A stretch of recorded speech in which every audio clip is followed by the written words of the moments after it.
Stress म्हणजे काय?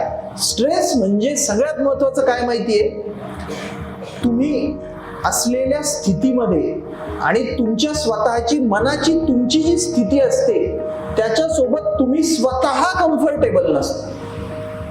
लक्षात आलं मी काय म्हणतोय? इतरांसोबत कम्फर्टेबल असणं आणि स्वतः सोबत कम्फर्टेबल असणं. मला स्वतः माझी स्थिती जी आहे ती मलाच माझी चांगली वाटत नाही, बाकीच्यांचाच जाऊ द्या. त्याच्यामुळे तुम्ही हे ऑब्झर्व करा की तुमच्या मनाची स्थिती आता काय आहे. तुम्ही त्याला एक नाव दिलं पाहिजे की मला आता राग आलाय. मी तुम्हाला सांगतो, जर तुम्हाला राग आला आणि तुम्ही शांतपणे तुम्ही हे सांगा की थांब आता मी ही भावनेला मी नाव देते. मला समजा हिची मैत्रीण एक सकाळ सारिका, कोण होती आता, साहिया.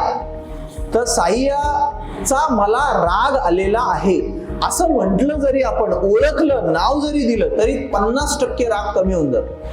कारण आपण त्या भावनेला एक दोरी बांधून तिचं नाव दिलेलं असतं.